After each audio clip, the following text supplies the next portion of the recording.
Sabe, é curioso pensar nisso, mas uma unidade militar, ela tem uma história de vida quase como uma pessoa. Tem um começo, um meio e, sim, um fim. E nada disso acontece por acaso, viu? É tudo rigorosamente documentado. É um ciclo de vida super formal, que vai do nascimento até a dissolução. E é exatamente como isso funciona que a gente vai desvendar agora. Beleza, então para a gente entender esse ciclo, o nosso roteiro vai ser o seguinte. Primeiro, o que é esse ciclo de vida oficial? Depois, quem manda, né, a cadeia de comando. Aí a gente vê como um papel, um decreto, vira uma operação de verdade. Na sequência, como se lida com mudanças e recursos. E para fechar, como tudo fica registrado para a história. Vamos nessa. Então, vamos lá. Para começar, a gente precisa alinhar os conceitos. Afinal, o que é exatamente uma organização militar? Essa é a base de toda a nossa conversa. Olha, a base de tudo isso é o conceito de organização militar, ou, como é mais conhecida, OM. É bom pensar nela como um termo, um guarda-chuva, sabe? Que cobre qualquer corpo, depósito ou estabelecimento oficial dentro da estrutura do Exército. É, de fato, a peça fundamental de todo esse quebra-cabeça. E aqui está o ponto-chave, o mais importante. Absolutamente nada é deixado ao acaso. A existência inteira de uma unidade, sabe, do seu primeiro ao último dia, tudo é guiado por um arcabouço legal e administrativo que é, nossa, extremamente preciso.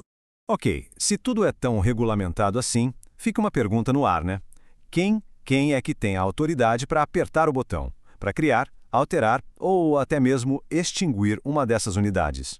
Então a resposta para essa pergunta revela uma divisão de poder bem clara. E tudo depende da importância estratégica da unidade. Pensa assim, para as organizações militares de maior porte, aquelas que têm um peso estratégico enorme, a decisão final tem que vir lá de cima, do presidente da República. Agora, para unidades menores, mais padrão, a autoridade já é do comandante do Exército. Isso mostra uma hierarquia super bem definida onde as decisões de maior impacto, bom, essas precisam do nível mais alto de aprovação. Mas olha só, ter a aprovação, seja do presidente ou do comandante, é só o primeiro passo. Um papel assinado não é uma unidade funcionando, né? Agora é que começa o trabalho de verdade, transformar essa decisão legal em uma organização militar real operacional. E quem é o grande arquiteto por trás disso? É o Estado-Maior do Exército, o famoso EME. É essa galera que pega aquela decisão lá de cima e transforma num plano de ação detalhado. Eles cuidam de tudo, da logística, do pessoal, da estrutura, de cada detalhezinho para fazer a nova unidade sair do papel e virar realidade. O processo todo segue um fluxo bem lógico, em 3 etapas. Primeiro, vem o ato de criação.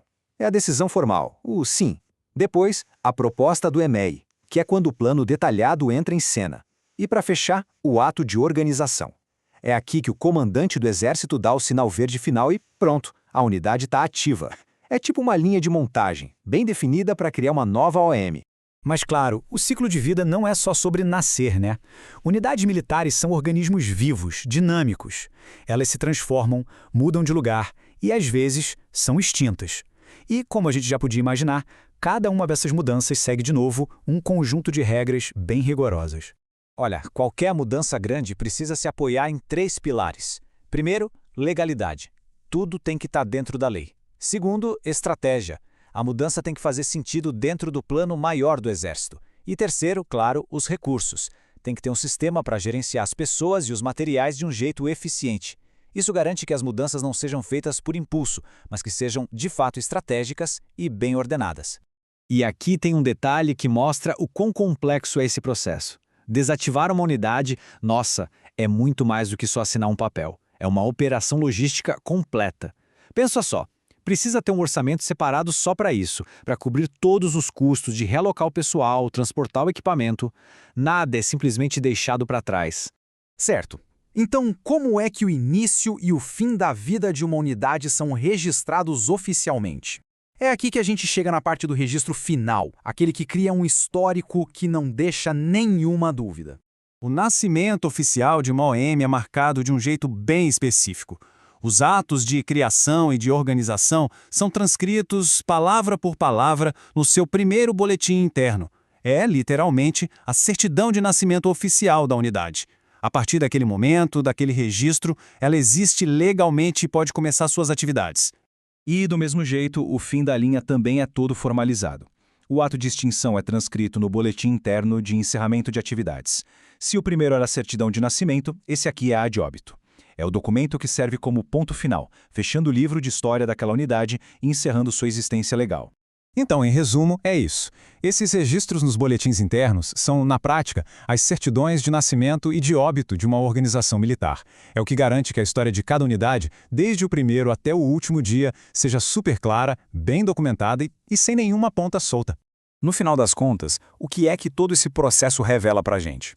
Essa estrutura toda, super rígida e hierárquica, mostra o quanto instituições grandes como o Exército valorizam a governança, o controle.